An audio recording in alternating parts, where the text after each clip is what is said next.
So we left off with converting rectangular to polar and polar to rectangular, and the last thing is to actually do the graphing in polar form of all just lines. There's a lot of different polar graphs, but we're going to look at lines only and keep it simple here. We did a little graphing already, which started with just graphing something like r equals, I don't know, like 2, which is basically saying all the points that have a radius of 2 regardless of angle, and of course that makes a circle, right? That makes a circle. So that's the other graph we've done, but this one, what we're going to do now, are all going to be strictly lines. So we've already kind of done that before. We said, let's look at theta, let's say equal to pi over 4, and you plot everything that has an angle of pi over 4, and then you ignore the radius, but it has to be an angle of pi over 4. So you kind of have to go like, let's say this is pi over 4, right here, and then you take all the radii. So it turns into being a straight line, and also can go negative, go that way as well. So we've already kind of graphed that first line. So if you're just given an angle only, that's always going to go through the origin. It's going to go through the center. And the rest of these don't go through the middle, right? They go through a different y-intercept or x-intercept or something else. Okay, so that's the graphs we've done so far. Okay. So first, let's look at the vertical lines, right? So let's say we want to graph like x equals like 2, which is a vertical line that goes through the x-axis at 2. So let's say this is 2. There's your vertical line, right? And it'll go all the way through, of course.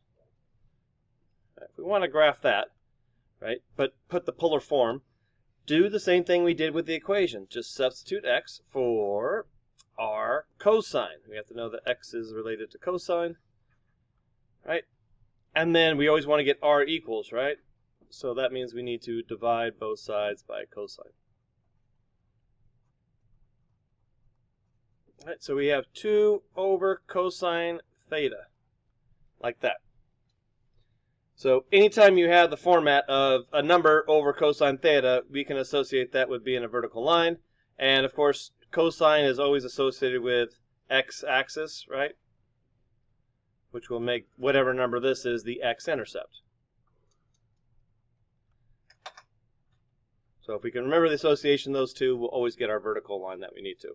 Now, if you're given this, you can convert it, of course. But if you're given to in polar form, you don't necessarily have to rewrite it as in rectangular. So if you can remember, okay, start at x equals 2 right here, and it's cosine, okay, draw a vertical line, and that's fine. Actually, you have to start at the bottom to see cosine is a vertical line, and then you'll know this is the x-intercept. Right? And then for the horizontal, it's quite the opposite, right? So if we have, let's say, something like this, sine, that's associated with a y-axis, which makes this the y-intercept. B is the y-intercept, like it usually is. So if I have, let's say, r equals, let's say, 3 over sine of theta. First, I observe that it says over sine of theta. It's going to be a horizontal line. And then I find 3 on the horizontal axis, and then you can draw your line. Just like so.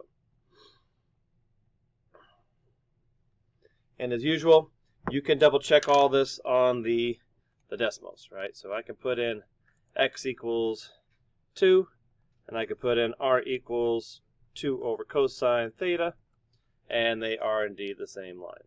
So remember, if you're not quite sure, double check everything on decimals. All right, so go ahead and do A and B and C. Go ahead and do A, B, and C. These two on the bottom of the page and the first one on the next page. Just sketch those out. Use a straight edge, something to draw a nice straight line. Use your ID card or anything, a note card, something that makes a straight line.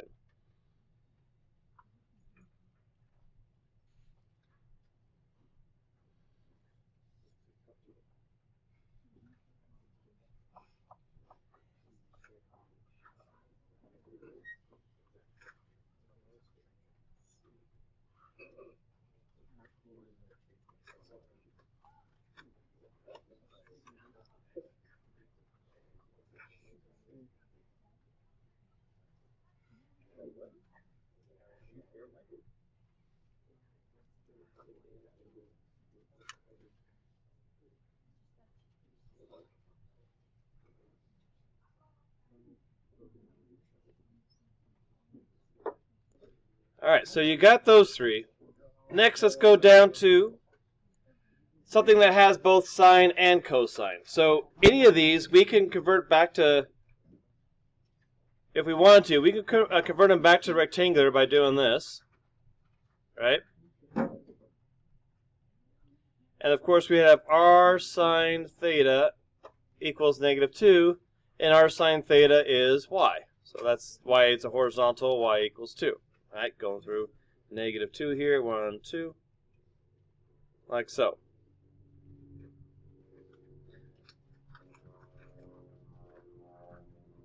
And it goes both directions. Okay. But here we got a little bit of everything going on. So what we need to do is multiply same thing by the denominator. And we're going to just convert it back to rectangular. It takes a little more of these problems to get used to how to graph these when they're in this format. So for now, we're just going to put it back in rectangular. So if I distribute this r to both, right, you get r cosine theta plus r sine theta equals 3. And like we've done before, we can just substitute out these for x and y. So x plus y equals 3. And we're probably used to slope-intercept form, so I'd subtract x on both sides, and that'd give me y equals -x plus 3. Okay. So I know I have a y-intercept right here of 3, so I can go there, y-axis, 1, 2, 3. It's technically not correct to say the y-axis, but, you know, because it's 90 degrees, pi over 2.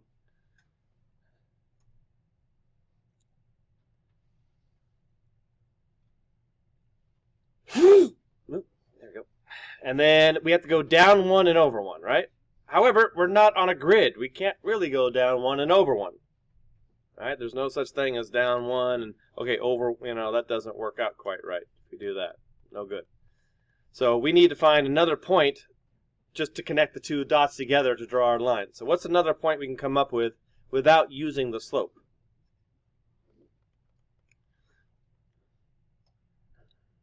Well, we have the y-intercept. What else can we get? X-intercept, right? So find the x-intercept, which is where y equals 0. So we could just take our equation, do 0 equals -x plus 3. Solve for x, and we'll get x equals 3. So we have a point of 3, 0 as well. So we go on the x-axis, 1, 2, 3. All right, now we can just connect those two together.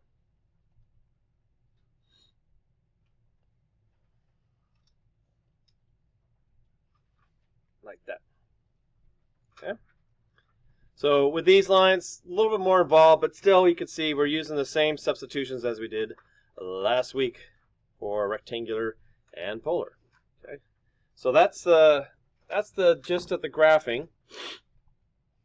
All right, and of course over here, just to complete this, it says its cosine would be or vertical, and my x-intercept will be 4. 1, 2, 3, 4. All right, there's 1. And then over here we had pi over 6, which is the same as 30 degrees. So we go here, and we keep on going all the way across. So recall that this is the same as 7 pi over 6, right? If I told you to give you this angle instead, it would be the same thing, because you can include the negative radius, right? That's why we have both sides. All the positive radii will be here. All the negative radii are down here. All right, so we looked at, last week there are a few problems at the end of the assignment. Right here, let's take a look at those. Now that we have some more tools. So a vertical line containing -7 pi, and that's a polar coordinate. That's a polar coordinate. What is the equivalent of this when it's a positive radius? So what does that look like? Where is that? Go back here. So pi is, you're looking at this direction, right? Here's pi over here. So you're looking at pi on this side over here. But -7 means basically, instead of walking towards pi to the 7th circle, you're walking backwards. And you end up at, over here, +7, and you're on the 0. So it's 180 degrees apart. Right? So this equation is really the same as 7, 0. And then we can come up with our polar equation. Which one is vertical, sine or cosine? Cosine. And our x-intercept is +7. So note that even though they give you -7, it's not as if you can just take, well, it's a vertical line, it's going to be, you know, cosine on the bottom with a -7. It's not as simple. You have to think about the graph and what it looks like. Right? And if you need to, right, you can plot them on Desmos. What about here? Slope of 2 and a y-intercept of -5. So what would the equation be for this? If you have a slope of 2 and y-intercept is -5, and then you all say together, y equals 2x minus 5. Yeah, slope-intercept form. Yep, 7th grade. And as you saw in the notes, we tended to have the x and y on the same side, so we can make this -2 plus y. This was called standard form back in the day. And now do the substitutions for x and y. So -2 is r cosine theta for x plus r sine theta for y.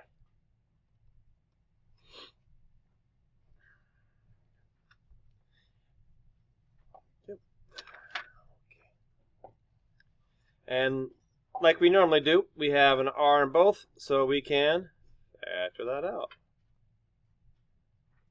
So the rest of this should look familiar. This is what we've been doing an awful lot.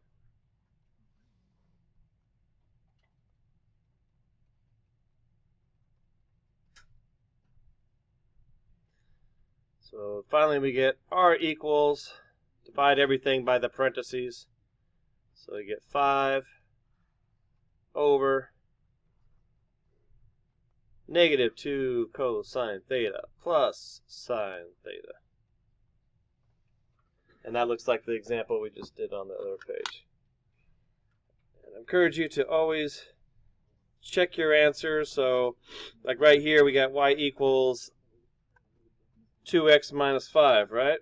And then you can put in your answer r equals 5 over -2 cosine theta plus sine theta. And they should overlap, and they don't. So that means I have a mistake someplace. And the mistake is where? Yeah, the 5 should be negative. So it's very easy to go through these and kind of go through the motions, and for some reason, from here to here, I just dropped the negative, you know. So do check your answers. Don't just kind of assume you're 100% correct every single time. And then also know that there could be different ways of writing correct answers, especially like this one. I could easily just take this and divide everything by -1, top and bottom. Right? So that'd make this positive, that'd make this positive, and that'd make this negative. Right, so 2 equivalent ways, so always keep that in mind. If you have 2 people that have, you know, what you think are correct answers, just graph them both and you'll see possibly that they are the same exact answer, right? Just written differently. So that's totally fine. And that must be the tiebreaker. All right, next we got one more here. All right, a horizontal line. So is that going to be sine or cosine? Going to be sine, so we know it's going to be the y-intercept, right, over sine of theta. So we have to figure out what the y-intercept is, or what the y value is at this particular point, 4, 120. So what quadrant is this? Quadrant 2. What's the reference angle? But the reference angle? 60, yeah. 60 degrees, right?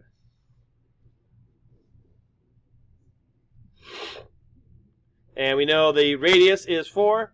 What is the height? Because we need the height of this, right? That's the y-intercept. That's how tall it is. So if we know what this height is, we'll know what the horizontal line is going through it. So we need to know this height. We know the height is 4 right here. The radius is 4 from this. So how do I get the height knowing that this is the radius? Close. Yeah, we have to find the short leg first because that's half the size of the hypotenuse. And then take that short leg, multiply that by root 2. Root 3. So my y-intercept turns out to be 2 root 3. So we got 2 root 3. And then you can definitely plot that over here. R equals 2 root 3 over, what is that, sine of theta. There we go. And you can see, you can zoom in a little bit. Here's 4, right? Here's 2 root 3, which is 120. So it does work. It does go through that point. Answer is verified. All right, cool. So your homework is the next page and last page in the packet, I believe. And it's mostly review, but if you turn it around, there are some of these types of problems that you have to graph. So you have what you need to finish everything up and probably do like a Desmos, a Delta Math tomorrow review. And then, yeah, quiz on Wednesday is what we're looking at. All right. Okay, got the rest of the period to finish up the work.